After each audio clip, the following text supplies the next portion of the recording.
আমার সময় নেই, এই কথাটা আপনার স্বপ্নকে প্রতিদিন একটু একটু করে নষ্ট করে দিচ্ছে। সারা পৃথিবীতে প্রত্যেকটা মানুষের জন্যই 24 ঘন্টা সময় বরাদ্দ, অথচ এই 24 ঘন্টা সময়কে ব্যবহার করেই সফল এবং ব্যর্থ ব্যক্তির পার্থক্য তৈরি হয়। কেন? চলুন আলোচনা করা যাক। আসসালামু আলাইকুম, সকলকে আন্তরিক শুভেচ্ছা এবং অভিনন্দন। যখনই আমাদের নতুন কোনো কিছু শেখার কথা চলে আসে সামনে, তখনই আমরা একটা সহজ কথা বলে ফেলি, সেটা হচ্ছে আমার হাতে সময় নেই। আসলে কি আপনার হাতে সময় নেই? আপনি প্রতিদিন কতটুকু সময় ফেসবুকে ব্যয় করেন? কতটুকু সময় আপনি রিলস দেখে ব্যয় করেন? কতটুকু সময় আপনি স্ক্রল করে ব্যয় করেন? কখনো কি এই প্রশ্ন করে দেখেছেন যে আজকে 30 মিনিট কি আমি আমার স্বপ্নের জন্য ব্যয় করেছি? খুবই পরিচিত দুজন ব্যক্তির কথা বলছি।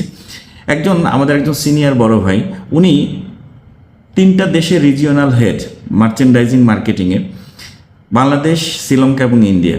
এর পাশাপাশি উনি একজন বডি বিল্ডার, প্রতিদিন মাস্ট বি জিমে যান। এর পাশাপাশি উনি একজন অ্যাডভোকেট এবং এখন উনি ব্যারিস্টারি পড়ছেন। কিছুদিন আগে উনি ওনার MBA কমপ্লিট করেছেন ঢাকা ইউনিভার্সিটি থেকে।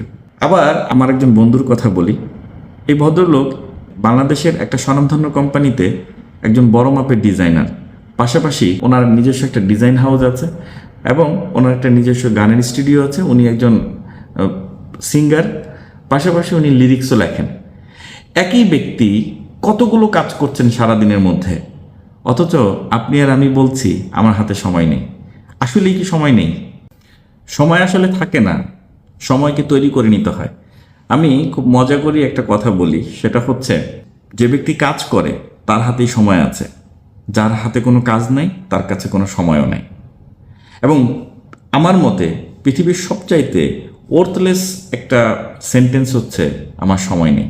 যারা আমরা বলছি যে আমার হাতে সময় নেই, আজকে থেকে 15 মিনিট আপনি আপনার স্বপ্নের জন্য খরচ করেন এবং এভাবে টানা 30 দিন করতে থাকেন, আমি বিশ্বাস করি আপনার সময় নেই এই ধারণাটাই বদলে যাবে।